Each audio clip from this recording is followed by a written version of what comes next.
دہائیوں سے سویا ہوا تھا. آج جب جو ہے دم کے اوپر پیر آیا ہے تو یہ ججز جو ہیں وہ آپ بیان دے رہے ہیں. ججز صاحبان جو ہیں یہ ان کا سیاسی اور ذاتی ایجنڈا ہے ان کا کہ استعفے کی جو تحریر ہے اس کا ایک ایک لفظ جو ہے وہ پولیٹیکلی موٹیویٹڈ ہے. خط جو ہے یہ تو ایسے ہے کہ جیسے کوئی سیاسی تقریر ہے، سیاسی تحریر ہے کہ جس میں وہ کہہ رہے ہیں کہ جناب یہ سپریم کورٹ ٹکڑے ٹکڑے ہو گیا، پاکستان کے اوپر سنگین حملہ ہو گیا. وہ بھائی کس طرح سے حملہ ہو گیا؟ کوئی دلیل، کوئی ایویڈنس؟ وہ حکومت کے خلاف تھے، وہ جو ہے وہ پی ٹی آئی کے ساتھ تھے. دلچسپ بات یہ ہے کہ نون لیگی وزراء اب جسٹس منصور علی شاہ اور جسٹس اطہر من اللہ کی جانبداری پر سوالات اٹھا رہے ہیں. مگر سنیے نون لیگی رہنما ان دونوں ججز کے بارے میں ماضی قریب میں کیا کہتے رہے. سید منصور علی شاہ صاحب جو جج ہیں وہ بہت ہی کمپیٹنٹ اور بڑے ہارڈ ورکنگ اور بڑے یعنی جو ہے وہ ایک یعنی ایسے انداز میں کام کرنے والے کہ جس کو آپ کہیں کہ وہ نئے خیالات اور نئے ایکسپیرینسز کرنے والے آدمی ہیں. جب وہ chief justice Lahore high court تھے اس وقت بھی انہوں نے بڑی ریفارمز جو ہے وہ وہاں پہ انٹروڈیوس کرائی تھی.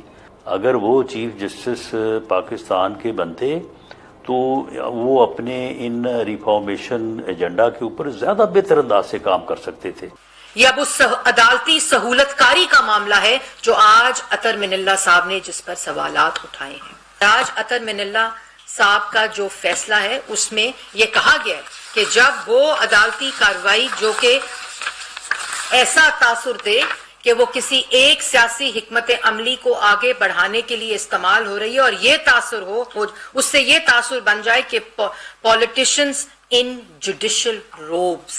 آپ نے سنا جسٹس منصور اور جسٹس اطہر من اللہ وہ ججز تھے جن کے فیصلوں کی پہلے تعریف کی جاتی تھی مگر اب انہیں سیاسی ججز قرار دیا جا رہا ہے.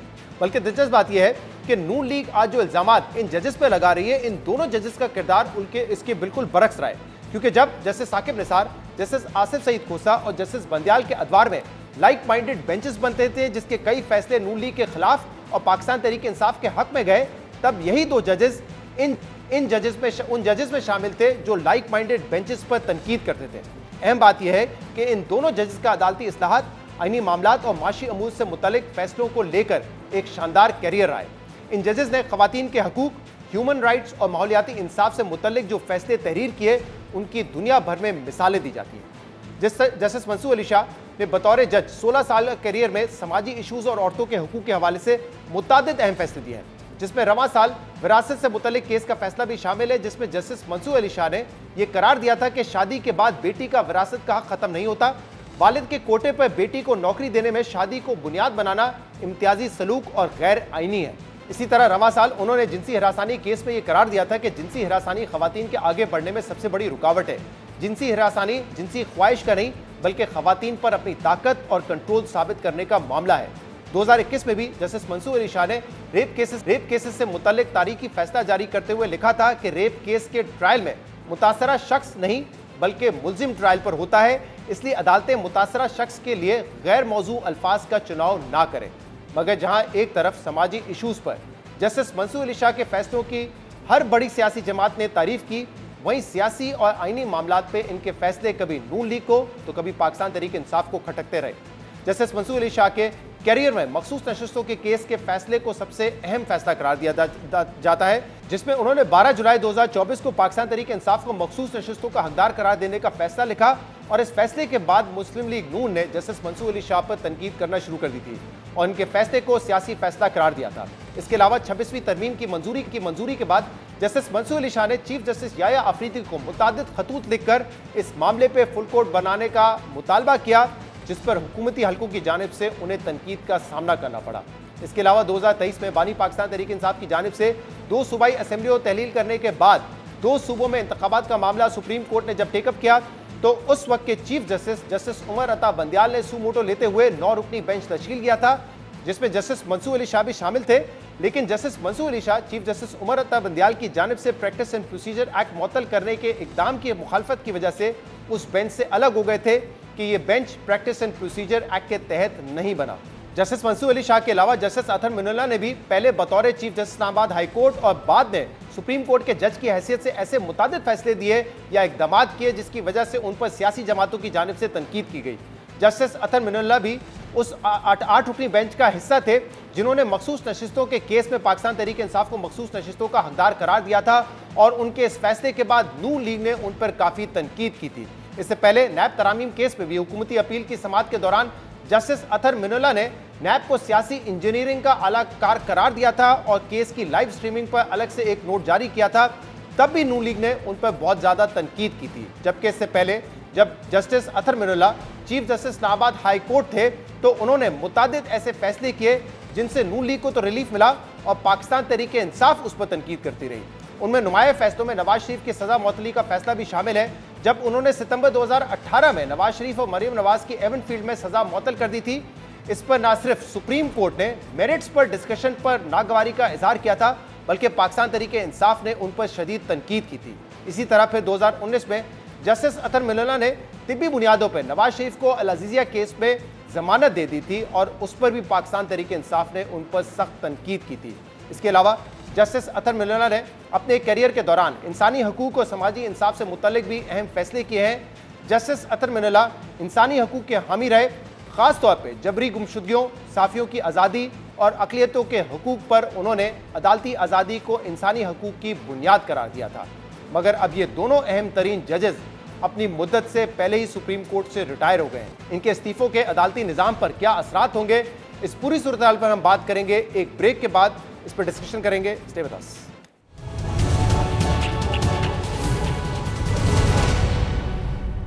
ویلکم بیک ناظرین۔ 27ویں آئینی ترمیم منظور ہونے کے بعد سپریم کورٹ کے 2 سینئر ججز نے استعفیٰ دے دیا ہے۔ اس پر ہم مزید بات کریں گے، جس کے لیے ہمیں جوائن کیا ہے بیرسٹر صلاح الدین احمد صاحب نے، ماہر قانون ہے، اور اس کے علاوہ ہمیں جوائن کر رہے ہیں سابق اٹارنی جنرل اشتر اوصاف۔ آپ دونوں کا بہت بہت شکریہ وقت دینے کے لیے۔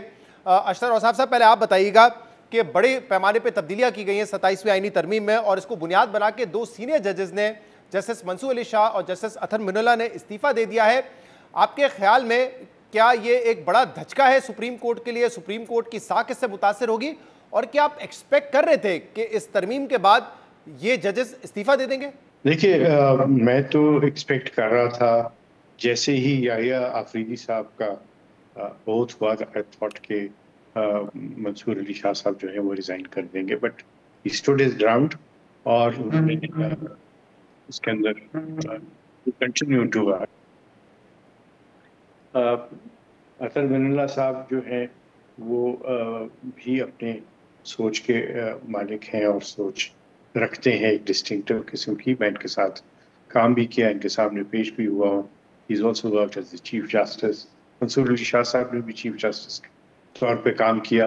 میں ان دونوں کا بہت قائل اور ان دونوں کی قابلیت سے بہت امپریسڈ ہوں۔ دونوں نے بہت محنت کی اپنے کریئر میں۔ ان کی ججمنٹس جو ہیں بہت ساری، میں منصور علی شاہ صاحب کی ججمنٹ جب بیکاز ان کا فورٹے جو تھا، یعنی ان کی جو ایکسپرٹیز تھی وہ تھی کمرشل اور میٹرز میں، لیکن انہوں نے بیل کے اوپر بہت اچھی ججمنٹس دی ہیں، انہوں نے ٹیکسیشن پہ بہت اچھی ججمنٹس دی، انوائرمنٹ کے اوپر اور باقی چیزوں پہ بھی ان کی دسترس نظر آئی اور عام آدمی کے لیے۔ لیکن کچھ ججمنٹس ایسی تھیں جن سے میں ٹوٹلی ڈس ایگری کرتا ہوں، 63A اور باقی۔ اینڈ دین ان کی جو اسٹیٹمنٹس آنا شروع ہو گئیں، those were quite disturbing, because you don't expect a جج not to write from the pen in a judgment but through letters. That I did not expect. اسی طرح اطہر من اللہ صاحب، بہت رسپیکٹ ان کی، اور انہوں نے بھی بڑی اچھی ججمنٹ جو ہے قلم بند کی، but again letters is something which I personally as a lawyer, as a advocate, I've been working for good 45 years. میں اس چیز سے ذرا ڈسٹرب تھا۔ دوسری بات یہ ہے کہ بہت اچھے ہمارے پاس ججز آئے، وہ سپر اینویٹ ہوئے اور وہ چلے گئے۔ بہت سارے ججز نے ریزائن بھی کر دیا۔ مینگل صاحب نے ریزائن کیا تھا، سردار اقبال صاحب، بہت پرانی بات ہے، آپ کو شاید پتہ بھی نہیں ہوگا، ہمارے ایک بہت ہی جید چیف جسٹس تھے، انہوں نے عہدہ چھوڑ دیا. اقبال حمید الرحمان صاحب جو چیف جسٹس ہیں فیڈرل شیرین کورٹ کے، انہوں نے بھی ریزائن کیا تھا. تو جواد خواجہ صاحب نے بھی ریزائن کیا تھا. تو یہ ایسی نہیں ہے چیز کہ کوئی انہونی بات ہے. If you can't work in a particular system تو and you can't change it, then میرے خیال ہے مناسب بات یہی کہ آپ اس پہ کام نہ کریں اور اس کو چھوڑ دیں. اس سے دھچکے نہیں لگتے انسٹیٹیوشنس کو. صحیح. ایک سوال اس میں میں صرف ایڈ کر لوں. آپ نے کہا کہ ان کے اسٹیٹمنٹس جو آ رہے تھے یا جو لیٹرز لکھنا انہوں نے شروع کر دی تھے، یہ جسٹس قاضی فائز عیسیٰ صاحب کے دور میں ہم نے، جب وہ چیف جسٹس نہیں بنے تھے، اس وقت ہم نے ایک ٹرینڈ دیکھا تھا. تو آپ کے خیال میں غلطی وہیں سے شروع ہوئی تھی کہ انہوں نے جو ہے لائک مائنڈڈ ججز کے خلاف جب خط لکھے اور تنقید کی اس وقت کے چیف جسٹس پر؟ جب انہوں نے چٹھی لکھی تھی قاضی فائز عیسیٰ صاحب نے، تو میں نے اس کے اوپر بھی ایک چٹھی لکھی میں، لیکن میں نے اس کو جو ہے وہ لیک نہیں کیا تھا. اور میں نے اس کے، میں نے جہاں تک مجھے یاد پڑتا ہے، میں نے ذرا تھوڑے سخت الفاظ یوز کیے تھے، اور میں نے کہا تھا کہ I am dismayed at the letter that I have received from the honourable justice Qazi Faez. اس طرح کے الفاظ تھے، مجھے یاد نہیں ہے. اور کیونکہ میں ان چیزوں کا قائل ہوں کہ اس طرح ججمنٹس کے ذریعے بولتے ہیں، آپ چٹھی بازی نہیں کرتے. خاص طور پہ جب آپ جس کو چٹھی لکھ رہے ہیں وہ اکراس دا کوریڈور، ان معاملات کو آپ پبلک میں نہیں لے کے جاتے. اور اس سے واقعی ان سب باتوں سے سپریم کورٹ 25ویں یا 26ویں یا 28ویں 26ویں یا 27ویں ترمیم سے نہیں، اس سے پہلے فریکچر ہونا شروع ہو گیا تھا. اس میں ڈویژنز آنی شروع ہو گئی ہوئی تھی. And it's very unfortunate. یہ شخصی چیزیں ہیں جن کی وجہ سے فریکچرنگ ہوئی ہے، ڈویژن آئی، اور وہ آپ نے سب نے دیکھا. It is not because of any amendment. Right. Saaduddin Sahib, آپ کا کیا ویو ہے؟ اوصاف صاحب کہہ رہے ہیں کہ کسی جج کے ریزائن کرنے سے دھچکا نہیں لگتا ہے انسٹیٹیوشنز کو. آپ کو لگتا ہے کہ کل کے جو استعفے آئے ہیں اس سے سپریم کورٹ کی کریڈیبلٹی، اس کی ساکھ متاثر ہوئی ہے، اور اس کے کیا اثرات کوئی دیکھ رہے ہیں آپ آنے والے وقت میں؟ دیکھیں، میں سمجھتا ہوں شہزاد صاحب کہ یہ اس قوم کی بدقسمتی ہے کہ منصور علی شاہ صاحب جیسا، میں سمجھتا ہوں کہ صدیوں میں ایسے جورسٹ پیدا ہوتے ہیں. اگر میں پاکستان کی ہسٹری میں اٹھا کے دیکھوں تو شاید in terms of jurisprudence, constitutional jurisprudence, شاید کوئی 3-4 نام ہوں ان کے برابر. اگر آپ ان کی ججمنٹس، ایک ججمنٹس اٹھا کے دیکھیں اپنا کسی بھی فیلڈ میں، ٹیکس میں، کانسٹیٹیوشنل لاء میں، اور ہر وکیل، پریکٹسنگ وکیل کے جانتا تھا کہ he was perhaps the finest constitutional jurist in Pakistan. ہم، اور دوسری جو ان کی خوبی تھی، جس میں میں سمجھتا ہوں میری ایکسپیرینس میں تو پچھلے 25 سالوں میں میں نے کسی اور جج میں نہیں دیکھی، کہ انہیں واقعی جوڈیشل ریفارم کا شوق تھا، جذبہ تھا، اور ان کے پاس ایک پلان بھی تھا کہ ڈسٹرکٹ کورٹس میں کیسے اصلاحات کرنے ہیں، سول پروسیجر میں کیسے کرنے ہیں، کرمنل پروسیجر میں کیسے کرنے ہیں، ججز کی مانیٹرنگ لوئر کورٹس میں، ہائی کورٹس میں کیسے ہونی ہے. ایک ان کے پاس ایکچولی آئیڈیاز بھی تھے. میں نے تو کسی اور جج میں ایسی چیز نہیں دیکھی. تو میں سمجھتا ہوں یہ اس قوم کی بدقسمتی ہے کہ ایک شارٹ ٹرم سیاسی مفادات کے لیے ایسے جج کو ہم کھو جائیں. اطہر من اللہ صاحب کی بھی میں سمجھتا ہوں کہ سب سے بڑی خوبی یہ تھی کہ ہمارے ججز میں سیلف اویئرنس نہیں ہوتی. ہمارے ججز سمجھتے ہیں کہ بھائی ہم کرسی پہ بیٹھے ہیں تو سب کچھ صحیح ہے. سیلف کرٹیسزم کی کیپیسٹی نہیں ہوتی. اطہر من اللہ صاحب کی جو سب سے بڑی خوبی تھی وہ جوڈیشل ہسٹری میں جو ہماری جوڈیشری سے غلطیاں ہوئی ہیں، بے شمار غلطیاں ہوئی ہیں، وہ ان ججز میں سے تھے جو اس کو ایکنالج بھی کرتے تھے اور کہتے تھے کہ ہماری جوڈیشری کا فرض ہے کہ ہم ان غلطیوں کو ٹھیک کریں. ایسے ججز جب ہم لوز کرتے ہیں، obviously کوئی بھی انسٹیٹیوشن ایک آدھ دو چار سارے بھی اگر ججز چھوڑ دیں، سب کے سب نکالے جائیں، تو پھر بھی عدالتیں تو چلتی ہیں. ہم نے 2007 میں بھی دیکھا تھا جب 60 ججز بھی گھر چلے گئے تھے، اس کے بعد بھی عدالتیں چل رہی تھی. جب مشرف صاحب نے نکالا ججز کو، سارے ٹاپ لیول ججز کو، سعید الزمان صدیقی جیسے یہ ناصر اسلم زاہد، بڑے بڑے وجی الدین احمد، یہ بڑے بڑے نام تھے، نکال دیا. تو ریپلیسمنٹس تو ہوتی ہیں، صحیح. مگر جو کورٹ کا ایک جو معیار ہوتا ہے، جو کورٹ میں ایک انسٹیٹیوشنل انڈیپینڈنس ہوتی ہے، وہ ختم ہو جاتی ہے، اور وہ پھر دسیوں سال لگتے ہیں اس کو دوبارہ ریپیئر کرنے میں. تو میں سمجھتا ہوں نہ صرف عدلیہ کے لیے مگر سائلین کے لیے اور پاکستان کی عوام کے لیے یہ بہت بڑا ایک دھچکا ہے. رائٹ. اور اب مجھے یہ بھی بتائیے کہ آپ نے 2007 کا ذکر کیا، اس وقت بھی جب چیف جسٹس افتخار چودھری صاحب کو نکالا گیا تھا تو اس نے ایک جوڈیشل موومنٹ کو ٹریگر کیا تھا. کیا ایسے حالات آپ کو اس وقت نظر آ رہے ہیں صلاح الدین صاحب؟ دیکھیں، میں یہاں کراچی میں تو یہ 27ویں ترمیم جب ہوئی تھی تو کراچی میں ابھی تک میں ایک ایونٹ اٹینڈ کر چکا ہوں.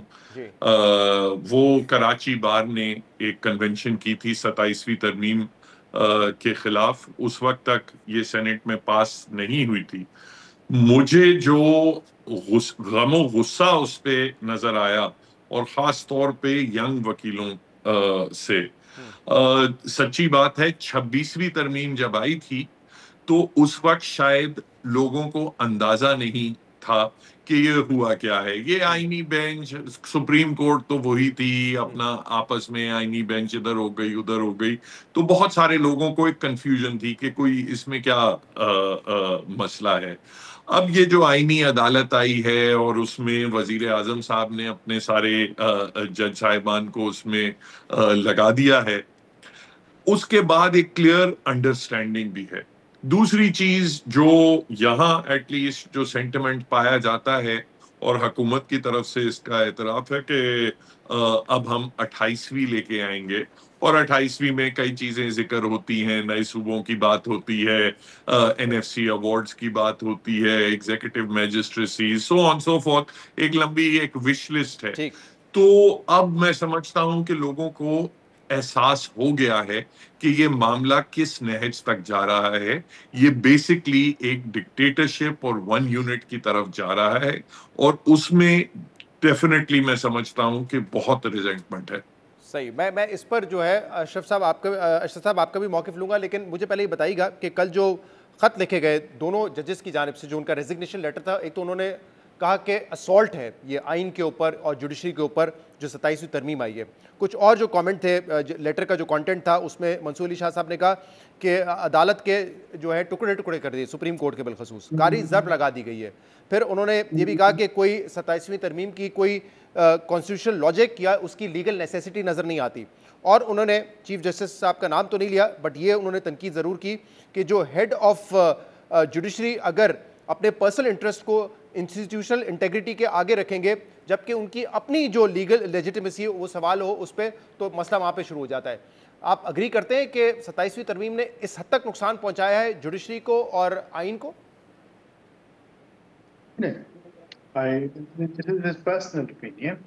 آپ نے دیکھا کہ ان کے اور رفقا بھی ہیں، they do not agree. If they agreed with him, they would have put their signatures on this letter. They would have followed suit. دیکھیے، یہ معاملات جو ہیں یہ ذاتی پسند اور ناپسند کے نہیں ہیں، اور ابھی تو اس کا امپیکٹ جو ہے وہ آنا ہے. ایسا نہیں ہوا سپریم کورٹ سے آپ نے کیا کیا ہے، آپ نے ایک پرٹیکولر جورسڈکشن لے کے، پہلے سپریم کورٹ میں ڈویژن آ گیا تھا، اور وہ ڈویژن آ گیا تھا کہ کیا کون سے کیسز جو ہیں وہ ادھر جائیں گے، کون سے ادھر جائیں گے، کون سے سپریم کورٹ کے ججز کانسٹیٹیوشنل بینچ میں بیٹھیں گے، کون سے نہیں بیٹھیں گے. اور وہ ایک عجیب سی کشمکش تھی، اور آپ نے وہ آرگیومنٹس میں بھی سنا اور سارے سلسلے ہوتے رہے. اب یہ پہلی دفعہ تو نہیں اس کی سوچ آئی تھی, اوور نائٹ تو نہیں تھا. یہ تو چارٹر آف ڈیموکریسی میں یہ بات کی گئی تھی کہ ایک الگ سے کورٹ بنایا جائے جس کے اندر آئینی معاملات کو دیکھا جائے. So it was in the offing for a very very long time. ان دونوں جماعتوں نے اپنے مینیفیسٹو میں بھی, اپنے الیکشن کے سلسلے میں بھی یہ باتیں کی تھیں اور کلیئرلی کی, اور آپ کو وہ تقریروں میں بھی سنائی دیں گی, اور اس بنیاد کے اوپر بھی یہ سارا سلسلہ ہوا. تو ایسا نہیں ہے کہ یہ کوئی اسفالٹ یا کوئی شب خون بات. 26ویں ترمیم کے بعد اب جب یہ 27ویں یہ ترمیم آئی ہے تو یہ منصور علی شاہ صاحب کا, this is not a legal statement sir, this is a political statement, and this political statement entitles ہم to start a campaign against all this. ان کی ثوابدید ہے. دیکھنا تو یہ ہوگا کہ پارلیمنٹ اس کو کیسے دیکھتی ہے, دیکھنا تو یہ ہوگا کہ عام لوگ اس کو کیسے دیکھتے ہیں, دیکھنا یہ ہوگا کہ بار ایسوسیشنز کیسے دیکھتے ہیں, ان کے کالیگز کیسے دیکھتے ہیں. اب یہ تو ہو گیا ہے کہ ایک عدالت آ گئی ہے, وہ عدالت فنکشن کرنا شروع ہوگی, اور پھر ہم دیکھیں گے کہ وہ کس طریقے سے اس کو پہلے سے پری جج کرنا ایک جج کا کام اشرف صاحب, میں کل سن رہا تھا اعتزاز احسن صاحب کو, جو کہ ون آف دا آرکیٹیکٹ تھے اس چارٹر آف ڈیموکریسی کے, تو وہ کہہ رہے تھے کہ اس وقت جو ایک تصور تھا آئینی عدالت کا وہ بالکل مختلف تھا جو اب ہونے جا رہا ہے. اور انفیکٹ جو چارٹر آف ڈیموکریسی ہے اس میں بھی لکھا ہوا تھا کہ 6 سال کے لیے بنائی جائے گی تاکہ جو بگاڑ پیدا ہوا تھا آئین میں جنرل پرویز مشرف کے انڈر اس کو کریکٹ کیا جا سکے. دوسرا, کچھ لوگ یہ بھی کہتے ہیں کہ ہماری سپریم کورٹ کے پاس جب آلریڈی یہ پاورز موجود تھے کہ وہ آئینی فیصلے کر سکتے ہیں, تو پھر آئینی عدالت کی ضرورت کیوں تھی؟ یہ تو ان ممالک میں ضرورت ہوتی ہے جہاں پہ سپریم کورٹ کا اختیار ہی نہیں ہوتا تھا کہ وہ آئینی فیصلوں کو دیکھ سکے. دیکھیے, جو کانسٹیٹیوشنل کورٹ کا جس طریقے سے بات کی جا رہی تھی وہ تھی یورپ میں اور ان ملکوں میں جہاں پہ آپ کے پاس جو ہے اسٹیچوٹری لا, قانونی جو اس طرح کی جو چیزیں ہیں جس میں جوڈیشل ریویو کی پاور نہیں تھی کورٹس کے پاس. They would just to follow the law. یہ سارا سلسلہ تھا. میرا استدلال ہمیشہ یہ رہا ہے کہ آپ کو فیڈرل کانسٹیٹیوشنل کورٹ کی ضرورت نہیں ہے, آپ کو فیڈرل سپریم کورٹ کی ضرورت ہے. آپ اور صلاح الدین صاحب بھی سے میری یہ اس پہ بات ایک اور جگہ پہ بھی ہوئی ہے, پروگرام میں بھی میں نے یہ بات کی ہوئی ہے کہ دیکھیے, آپ کے پاس پروونشل قوانین ہیں, آپ کے پاس فیڈرل قوانین ہیں. آپ ہائی کورٹ کو, سپریم کورٹ کو بالکل ٹچ نہ کریں. آپ صرف ان سے یہ کہیں کہ آپ پروونشل معاملات کو دیکھیں گے, پروونشل معاملات میں ریٹ بھی جاری کریں, آپ اس کے اندر ساری چیزیں کیجیے. میں تو اس چیز کا داعی ہوں کہ سیشن جج کے پاس بھی ریٹ جاری کرنے کا اختیار ہونا چاہیے.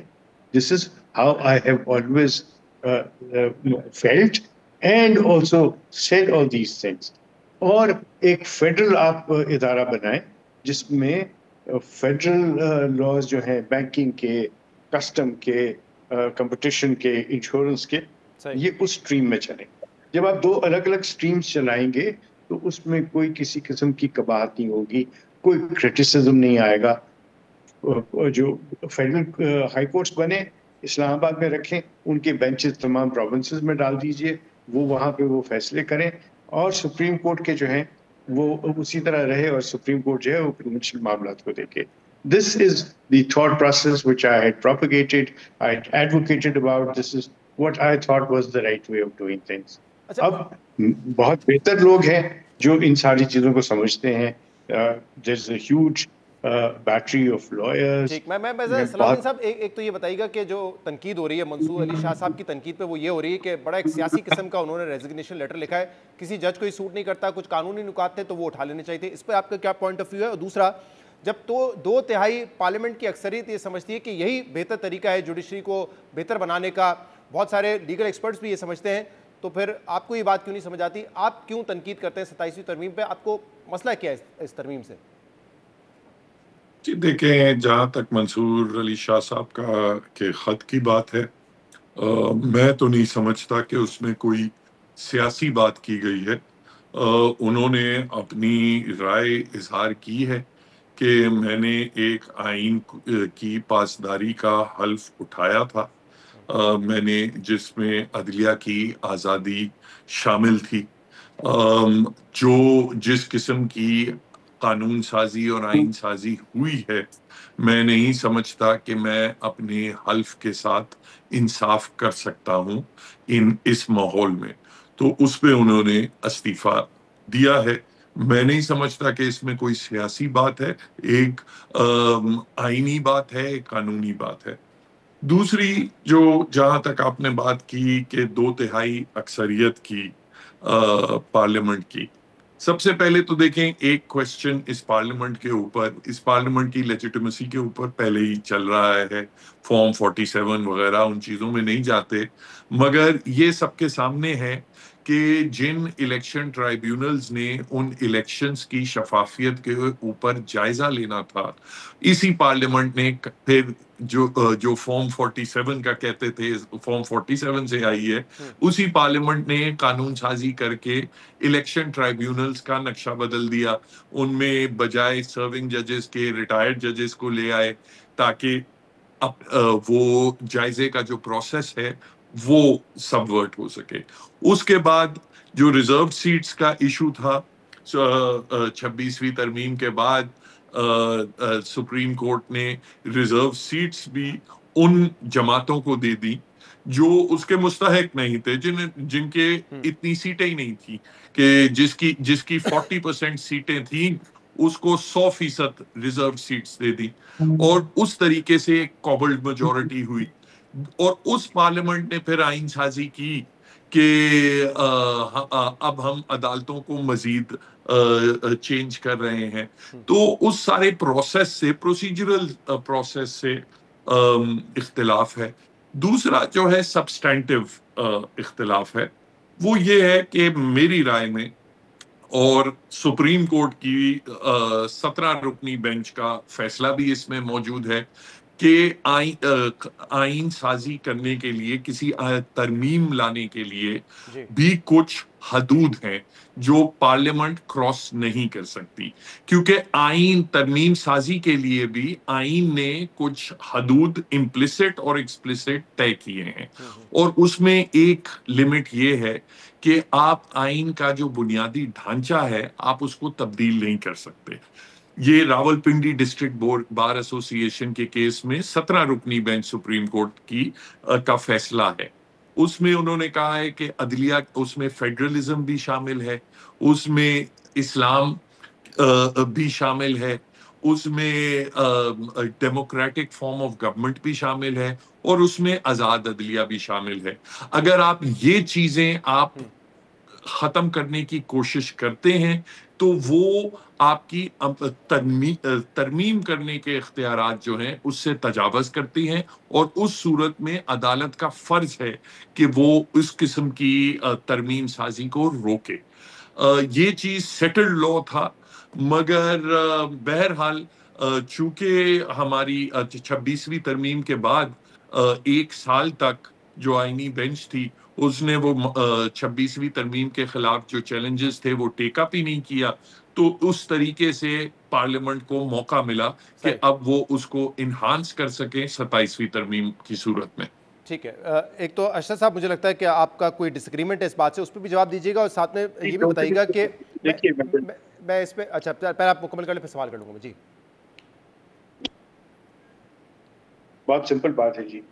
آئین میں لکھا ہوا ہے کہ آئین میں ترمیم لانے کے لیے آپ کو کسی قسم کی کوئی پابندی نہیں, آئین میں خود لکھا ہوا. اور ایک بڑی لاجیکل سی چھوٹی سی بات ہے, کیا ایک پارلیمنٹ آنے والی پارلیمنٹس کو پابند کر سکتی ہیں کسی چیز کا؟ نہیں, بالکل بھی نہیں. تو یہ کہنا کہ اگر بنیادی ڈھانچہ رکھنا ہوتا فاؤنڈنگ فادرز نے یا جن لوگوں نے آئین کی تشکیل کی, تو وہ لکھ دیتے کہ یہ پیرامیٹرز ہیں, ان پیرامیٹرز پہ ہوگا. یہ اس طرح کی اختراع ہے جس طرح سو موٹو کی اختراع تھی. سو موٹو کا کوئی اختیار نہیں ہے سپریم کورٹ کے پاس, کبھی نہیں تھا, لیکن وہ چلتا رہا, اور اس کے اوپر آپ نے دیکھا کہ بہت ساری خرابیاں. مثال کے طور پہ مجھے اس طرح سمجھائیے گا اشرف صاحب کہ اگر 28ویں ترمیم میں یہ پارلیمنٹ 2/3 سے یہ پاس کر دیتی ہے کہ اب یہی پارلیمنٹ